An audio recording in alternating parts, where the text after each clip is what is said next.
Hello बच्चों, let's read the question. The question says which of following is true about apoplast the transport through intercellular spaces and cell wall. Question के अंदर हमसे पूछा गया कि जो हमें गिवन स्टेटमेंट है उसमें से कौन सी स्टेटमेंट करेक्ट है एपोप्लास्ट के बारे में. एपोप्लास्ट के बारे में हमें बताना इनकरेक्ट और इनकरेक्ट स्टेटमेंट का. So now let's start the question. सबसे पहले हम क्वेश्चन को सॉल्व करने का की कॉन्सेप्ट देखेंगे. की कॉन्सेप्ट, तो क्वेश्चन को सॉल्व करने का की कॉन्सेप्ट क्या है हमारा कि हमें एपोप्लास्ट पाथवे के बारे में पता होना चाहिए, राइट. अगर हमें एपोप्लास्ट पाथवे के बारे में नॉलेज है तो हम क्वेश्चन को सॉल्व कर सकते हैं इजीली. अगर हम एपोप्लास्ट पाथवे की बात करें तो एक्चुअली में क्या है, पाथवे है, तो हम पाथवे को समझते हैं कि ये रास्ता है.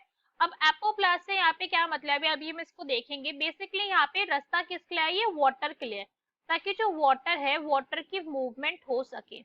वाटर की मूवमेंट किसके अंदर करवानी है भाई, वाटर की मूवमेंट हमें करवानी है प्लांट के अंदर, ठीक है. अब इसका एक डायग्राम देखेंगे ताकि हम ज्यादा अच्छे से समझ सके. तो ये हमारा डायग्राम है. एपोप्लास्ट पाथवे भी इसके अंदर शोन है और सिम्प्लास्ट पाथवे भी इसके अंदर शोन है. हम देख ही सकते हैं यहाँ पे सिम्प्लास्टिक पाथवे भी हमें गिवन है और एपोप्लास्टिक पाथवे भी गिवन है.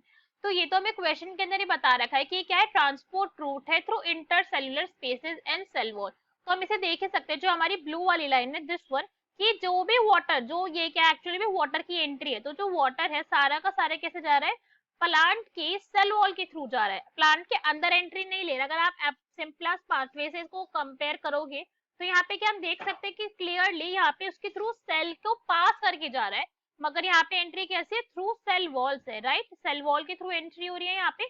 तो एक ऐसा पाथवे है जो सेल वॉल के थ्रू और इंटरसेल्युलर स्पेसेस के थ्रू मूवमेंट शो होती है इस पाथवे के अंदर, ठीक है.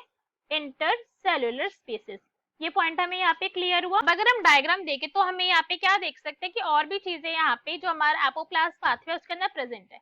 अगर हम यहाँ पे देखें तो हमें क्या दिख रहा है, यहाँ पे कैस्पेरियन स्ट्रिप दिख रही है. तो कैस्पेरियन स्ट्रिप क्या होती है, एक वैक्सी स्ट्रिप है, वैक्सी लाइक नेचर होता है उसका, वैक्स जैसा. तो कैस्पेरियन स्ट्रिप क्या करती है, रेजिस्टेंस प्रोवाइड करती है वाटर की मूवमेंट को. क्या प्रोवाइड करती है, रेजिस्टेंस टू वाटर मूवमेंट, की भाई अवॉइड करवाना चाहेगी कि वाटर जो है वो प्लांट के थ्रू पास ना हो, उनकी तरफ मूवमेंट शो ना करे. मगर जो ये रेजिस्टेंस है ये बहुत ज्यादा नहीं है. ये कैसी है, लिटिल रेजिस्टेंस है. कितनी रेजिस्टेंस है ये, लिटिल है. बिकॉज हम देख ही सकते हैं भाई वो इतना ज्यादा बिल्कुल क्रॉस नहीं कर रही है, वो आउटर आउटर लेयर से जा रही है, आउटर सेल वॉल्स के थ्रू ट्रैवल हो रहा है. तो इतना ज्यादा रेजिस्टेंस यहाँ पे नहीं होता है. ये जो पाथवे, अगर हम सिम्प्लास्ट पाथवे से इसको कंपेयर करें, सिम्प्लास्ट से कंपेयर करें तो ये कैसा होता है, फास्टर होता है. कैसा है, ये फास्टर है अपने टाइम के अंदर. तो ये जल्दी जल्दी जल्दी जल्दी पाथवे जो है वो ट्रैवल हो जाता है as compare to symplastic pathway. इस पाथवे का एक और जो हमारा कह सकते हैं हम उसे पॉइंट है जो सिम्प्लास्ट पाथवे से अलग है, दैट इज ये पाथवे की जो मूवमेंट है वो मेटाबॉलिक स्टेट ऑफ रूट के ऊपर डिपेंड नहीं करती है. किस पे डिपेंड नहीं करती है, मेटाबॉलिक स्टेट ऑफ रूट पर, ठीक है.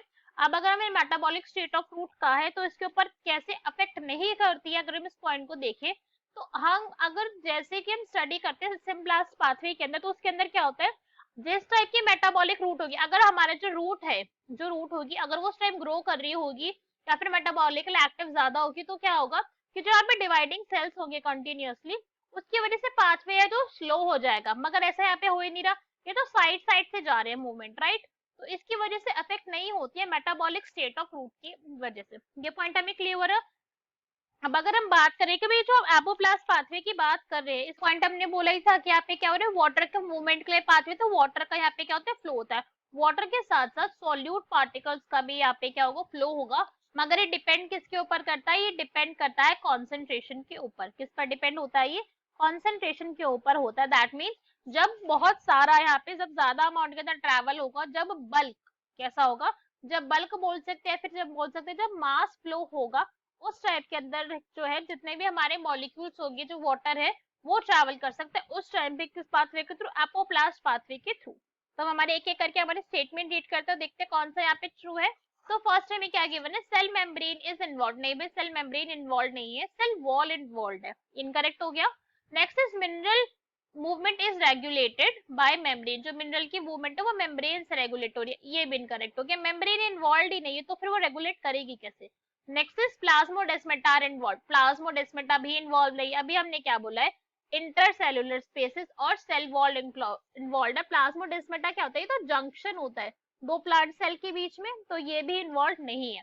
Next is water and solute molecule can move by bulk flow. जो वाटर मॉलिक्यूल्स और जो सॉल्यूट है वो बल्क के अंदर जो है वो मूवमेंट शो करते हैं। तो ये स्टेटमेंट कैसे होगा? This statement is correct. So our correct answer is D.